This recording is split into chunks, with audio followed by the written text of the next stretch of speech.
Résumé de l'épisode précédent. La communication humaine, c'est un peu plus compliqué qu'un message qui va d'une personne A à une personne B.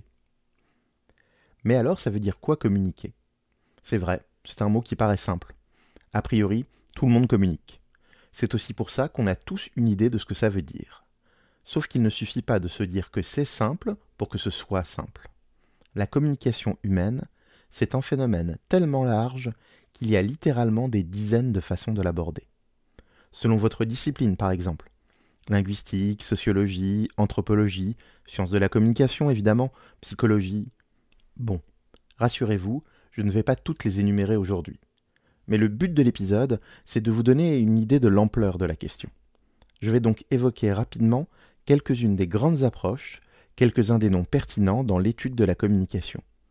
Et puisqu'il nous faut un point de départ, je vais prendre le plus évident, le langage. Bienvenue dans, comme vous dites, épisode 2, communiquer, c'est faire quoi?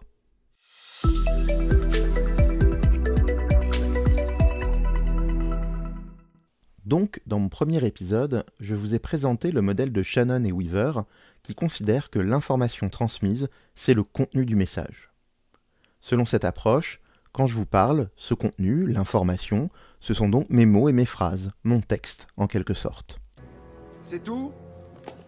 Oui. Ah non, c'est un peu court, jeune homme. En réalité, cette vision est très limitée dès qu'on parle de communication humaine. Si par exemple, je vous demande où est le sel, quelle information contient mon texte? Vous allez pouvoir déduire que je veux du sel, que je ne sais pas où il est. Mais ce n'est pas le texte de ma phrase. C'est le contexte, la situation qui vont vous aider à déterminer le sens. Votre compréhension des aspects implicites aussi. Mais ce qui est important, c'est la façon dont vous allez réagir à ma phrase. Car en fait, en prononçant ces mots, j'ai effectué une action. J'ai posé une question. Cette réflexion a surtout été développée par le philosophe John Austin. Sa théorie des actes de langage explique que parler, ce n'est pas simplement énoncer des faits, vrais ou faux. Derrière chaque énoncé, il y a une action avec une intention et des effets. Ces effets ne sont d'ailleurs pas toujours ceux qui sont souhaités. C'est ce que Austin appelle la performativité du langage. Parler, c'est agir. C'est particulièrement évident lorsqu'un juge prononce une condamnation ou lorsqu'un maire prononce un mariage. C'est bien le fait de prononcer les mots qui fait l'action. C'est lorsque le roi prononce les mots « je vous fais chevalier » que la personne devient chevalier.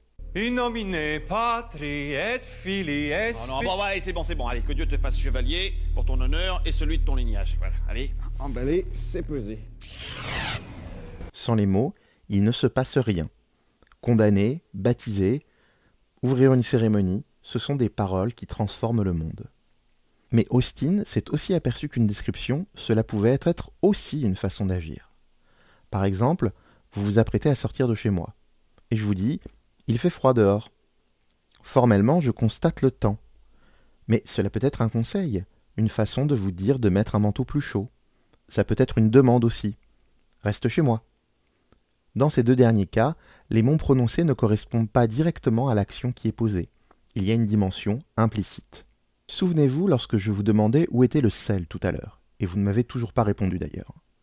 Peut-être qu'en fait c'était un reproche parce que vous l'avez mal rangé. Je sais très bien où il se trouve, mais il n'est pas à sa place. Si vous voulez en savoir plus sur les actes de langage, je vous recommande cette courte vidéo très informative de la chaîne Les Langues de Chat. Je remercie d'ailleurs Charlotte pour sa relecture minutieuse de cet épisode, et un grand merci à mes autres relecteurs. Revenons au langage. Robin Jacobson propose une autre approche qui a quelques points communs avec celle d'Austin. Selon ce linguiste russe, il y a 6 fonctions principales dans le langage. Référentielle, expressive, conative, phatique, métalinguistique et poétique. La fonction référentielle, c'est lorsqu'un énoncé parle du contexte ou d'un référent. C'est cette fonction qu'on utilise pour décrire les choses, par exemple. Il n'y a pas de nuage aujourd'hui ou 2 plus 2 égale 4. Ce sont des exemples de phrases qui remplissent cette fonction. La fonction expressive, c'est lorsque l'énoncé concerne en premier lieu celui qui le prononce. Les émotions, le ressenti, les pensées, par exemple « j'ai faim » ou même tout simplement « aïe ». La fonction conative vise, elle, à influencer le destinataire. Typiquement, la personne qui parle veut faire agir ou réagir son interlocuteur. Par exemple, « Quelle heure est-il, s'il vous plaît ?» ou Toi, tu creuses. la fonction fatigue. Ce sont toutes les phrases, les mots, les expressions destinées à engager la conversation, la terminer, ou bien vérifier que la communication passe toujours. Allô, bonjour, ce sont les exemples les plus évidents pour ouvrir une conversation, par exemple. Pour vérifier que l'autre est toujours attentif, on peut parfois dire c'est clair ou tu me suis. La fonction fatigue, ce sont aussi les phrases qu'on utilise pour signifier à la personne qui parle qu'on est bien en train de l'écouter. Passement. La fonction métalinguistique, ce sont tous les énoncés qui concernent la langue elle-même, le sens des mots. Et là, le meilleur exemple que je puisse vous donner, ce sont les définitions que vous allez trouver dans le dictionnaire. La fonction poétique, enfin, c'est lorsqu'une phrase est utilisée pour son esthétique, ses sonorités. La poésie donc, mais aussi les jeux de mots. Évidemment, une même phrase peut avoir plusieurs fonctions, mais généralement, il y en a une qui va dominer. Si vous voulez plus de détails, il y a encore une très bonne vidéo des langues de chat sur le sujet, le lien est en description. Donc déjà, même en réduisant la communication au seul langage, on ne peut pas dire qu'il s'agit d'un simple échange d'informations ou de points de vue.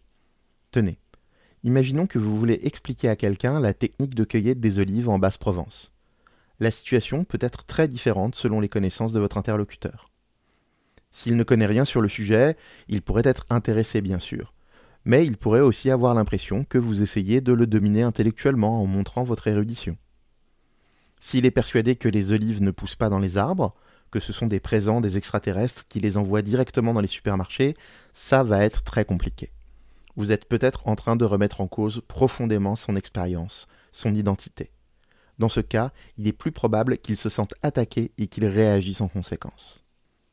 Peut-être qu'il vient tout simplement d'un autre endroit où on cueille les olives différemment. Dans ce cas, il aura peut-être du mal à comprendre ce que vous lui expliquez, ou peut-être qu'il pensera que vous affirmez que votre façon de faire est la meilleure, que vous le rabaissez. Bon, dans cet exemple, il est tout de même plus probable que votre interlocuteur n'y connaisse rien et que le sujet ne l'intéresse pas. Et là, vous risquez surtout de passer pour... La tour Eiffel, entièrement faite avec des allumettes, 346 422 exactement. Parfois, même avec la meilleure volonté du monde, deux personnes n'arriveront pas à discuter ou débattre, parce qu'ils vivent l'échange sous des perspectives trop différentes. Et pour l'instant, je n'ai parlé que de langage. Or, la communication ne se limite pas au langage. Par exemple, pour l'anthropologue Gregory Bateson, la communication se décompose en deux aspects principaux, le contenu et la relation. En observant des loutres jouer à se battre, il s'est demandé comment est-ce que les animaux arrivaient à faire la distinction entre le jeu et un vrai combat. Les actions sont quasiment les mêmes. Mais dans un cas, les loutres cherchent à se blesser, et pas dans l'autre. Il y a donc des éléments spécifiques qui permettent de déterminer la situation. C'est ce que Bateson appelle la relation. Pour cet anthropologue, l'être humain fonctionne de la même manière que les loutres. Lorsque nous communiquons, nous envoyons à la fois des informations sur le contenu, donc le texte, la parole, et des informations sur la relation, donc le cadre, la situation. Ici, le contenu est pensé comme essentiellement verbal et la relation essentiellement non verbale. Le ton, les gestes, les expressions du visage. Dans l'exemple que je vous ai donné sur la cueillette des olives, j'ai en fait souligné toutes sortes de relations qui pouvaient jouer sur la communication. Donc la relation dépend aussi du contexte. Bateson a également proposé une autre conception des relations interpersonnelles, en posant les bases de ce qu'on appelle l'approche systémique. Au lieu de penser la communication comme un simple échange entre deux humains, il s'est posé la question de son rôle au niveau d'un système. Dans ce cadre, on pourrait définir grossièrement un système comme un groupe de personnes qui évoluent dans un même milieu. Bateson a surtout étudié la famille comme système, mais ce concept peut aussi concerner un groupe d'amis, une entreprise, ou même la population d'un quartier. Cela dépend de votre niveau d'analyse. Prenons un exemple simple. Les habitants d'un immeuble sont notre système. Ils ont l'habitude de discuter dans l'ascenseur lorsqu'ils se croisent. Cela leur permet de prendre des nouvelles des uns et des autres, de savoir qui va bien, qui a besoin d'aide. Le système a trouvé une stabilité au travers d'une forme d'entraide. Maintenant, imaginons que l'ascenseur tombe en panne pour une longue durée. Voilà les membres de l'immeuble privés de leurs moyens de communiquer entre eux. Ils vont donc devoir trouver une autre façon de communiquer leurs besoins les uns aux autres. Peut-être qu'ils discuteront dans l'escalier, même si c'est moins pratique. Peut-être qu'ils vont mettre en place un panneau d'affichage à l'entrée de l'immeuble. Ou peut-être qu'ils ne vont pas trouver de façon adéquate de maintenir l'équilibre du système et que c'est un autre type d'échange et de relation qui va se mettre en place. Les personnes deviendront peut-être de plus en plus distantes les unes avec les autres, et un nouvel équilibre va se créer autour de l'autonomie de chaque individu. Bateson et ses collègues ont eux surtout étudié les familles dont un membre est schizophrène. Ils ont ainsi déterminé que si une famille a trouvé un équilibre autour de la maladie, soigner le malade peut bouleverser cet équilibre. Il est donc nécessaire de s'occuper de toute la famille pour l'aider à trouver un équilibre en lien avec l'amélioration de l'état du malade. Attention, comme tout ce que je vous présente aujourd'hui, je résume et je simplifie beaucoup. Si vous voulez plus de détails, n'hésitez pas à consulter mes sources. La sociolinguiste Deborah Tannen est une autre chercheuse qui s'est intéressée aux dynamiques familiales, mais dans un tout autre contexte, puisqu'il n'est pas question de maladie. Tannen a notamment étudié les dynamiques de pouvoir dans les familles, car on peut aussi étudier la communication comme une façon d'exercer un pouvoir, le prendre ou y résister. Et si on parle de communication et de pouvoir, il est impossible de ne pas mentionner le philosophe Michel Foucault. Qui a le droit de prendre la parole? Dans quel contexte? Pour dire quoi? Ce sont par exemple quelques-unes des questions abordées par le philosophe. Son regard sur la communication est alors bien plus large et englobe la société tout entière et ses institutions. Vous avez remarqué? En quelques minutes, je suis passé d'une vision de la communication centrée sur le langage à une vision de la communication qui englobe la société. Et je n'ai fait qu'effleurer quelques-unes des nombreuses théories et disciplines qui s'intéressent à la question. Je suis très très loin d'être exhaustif. Je n'ai pas parlé de rhétorique, d'interactionnisme symbolique, de l'école de Francfort par exemple. Mais bon, ce sont autant de sujets possibles pour de prochaines vidéos. D'ailleurs, tant qu'on en parle, j'ai quelques questions pour vous. 10-15 minutes, ça vous paraît être une bonne durée ou vous aimeriez des vidéos plus longues ou plus courtes? Parmi les sujets que j'ai effleurés aujourd'hui, vous voulez que j'en développe un en particulier? Vous avez d'autres idées à proposer? Eh bien, la section commentaires est là sous la vidéo pour accueillir toutes vos réponses et je lirai vos suggestions avec grand intérêt. Vous pouvez aussi communiquer votre appréciation en cliquant sur le pouce bleu et en vous abonnant à la chaîne ou en partageant la vidéo.